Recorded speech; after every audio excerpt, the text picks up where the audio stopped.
You know the old saying, eyes in the back of your head? Well, Kia's Rear Cross-Traffic Collision-Avoidance Assist is kind of like that.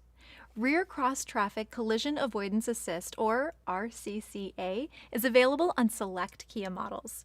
It is designed to not only warn you of an approaching vehicle, it can also apply the brakes to help avoid a collision. Let's take an in-depth look.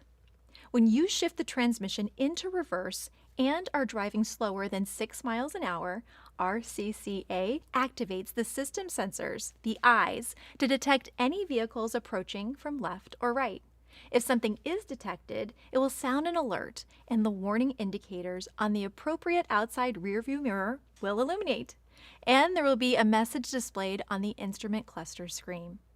If the system detects that there is a chance of a collision, RCCA will automatically apply the brakes to reduce speed and help minimize the effects of a possible collision. Here's how to activate the system. The vehicle has to be stopped, the transmission in park, and the ignition on.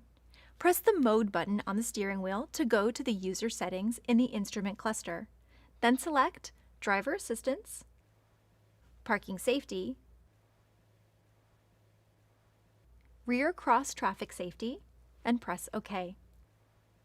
Under the Driver Assistance menu, you can select one of two settings, Warning Time or Warning Volume.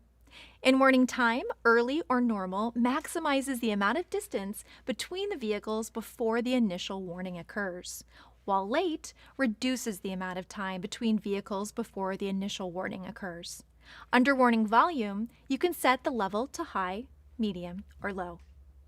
Rear Cross-Traffic Collision-Avoidance Assist is a supplemental system and is not a substitute for safe and proper driving, but sure comes in handy when backing out of a parking space. Remember, always drive safe and use caution.